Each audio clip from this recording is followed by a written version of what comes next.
Je sais très bien que les utilisateurs ne lisent la documentation que lorsque tout le reste échoue. C'est pourquoi j'ai enregistré cette vidéo avec un guide rapide pour créer des images dans Midjourney pour les paresseux.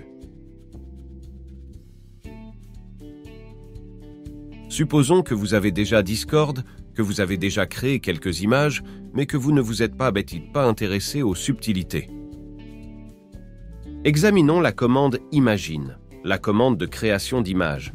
Après la commande, il devrait y avoir une description de votre futur chef-d'œuvre. Il y a des règles pour créer une description, mais si vous écrivez un texte quelconque, Midjourney générera quand même quelque chose. Par exemple, je vais utiliser le début d'un article du site BBC sur la ville de Toruń.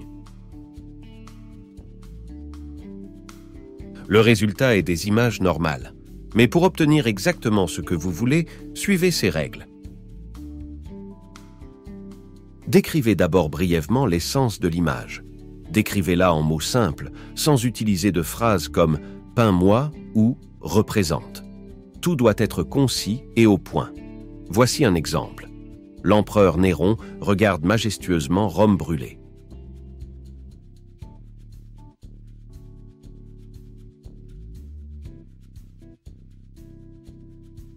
Vous pouvez préciser l'intrigue en séparant les précisions par des virgules. Par exemple, vue du balcon, coucher de soleil.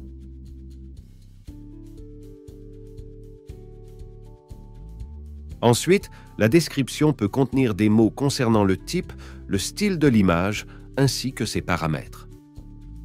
Commençons par les paramètres. Un paramètre ressemble à deux tirets, le nom du paramètre et une valeur après un espace. Le paramètre du rapport d'aspect de l'image. Par exemple, pour les vidéos, sa valeur serait 16/9, le rapport d'aspect des vidéos grand écran. Si vous avez besoin d'une image carrée, indiquez 1/1.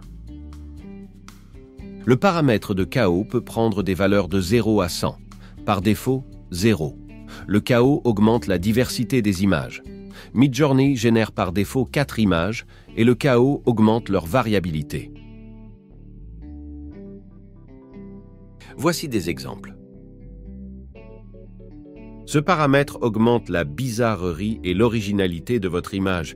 C'est difficile à comprendre avec des mots. Voici des exemples. Enfin, examinons le paramètre qui permet de ne pas inclure certains objets dans l'image. Créons une image de visage de personne à l'Oktoberfest. Et voici les visages des gens avec le paramètre sans sourire. De cette manière simple, nous avons représenté les visages des gens qui font la queue pour la bière. Maintenant, concernant le style de description de l'image, il y a une quantité incroyable d'options. Vous pouvez styliser votre image comme une peinture. Voici une stylisation de la même scène avec Néron à la manière de Salvador Dali. Et cela à la manière de Jérôme Bosch.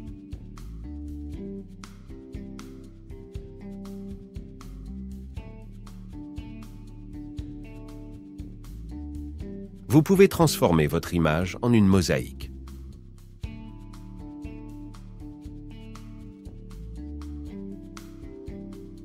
Broderie.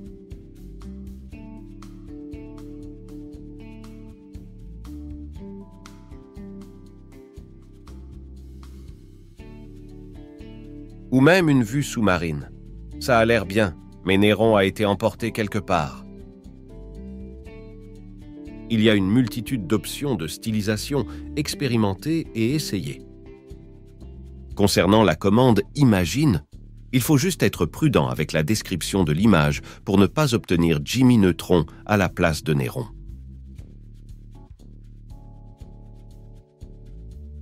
Maintenant, la commande suivante permet de mélanger vos deux images. Tapez « Blend ». Des emplacements apparaissent dans lesquels vous pouvez glisser vos images. Et voici le résultat.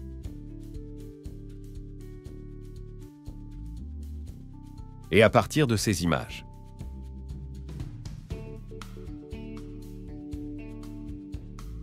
nous obtenons ce résultat. Un outil merveilleux pour ceux qui aimeraient se représenter eux-mêmes sous différentes formes. Et le dernier outil, également intéressant. Il peut aider à comprendre comment créer des descriptions d'images. Tapez « Describe », un emplacement apparaît pour télécharger votre image. Et après le démarrage, Midjourney décrit ce qui est sur l'image. Vous pouvez prendre cette description comme exemple ou la visualiser directement.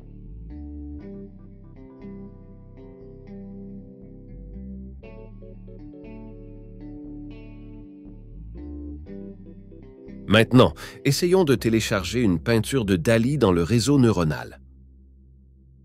D'après les descriptions, Midjourney a compris qu'il s'agissait de Salvador Dali. Eh bien, rien.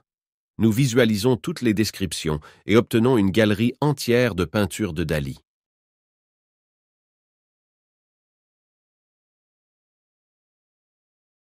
Voilà un gribouillis. Abonnez-vous et donnez un pouce vers le haut.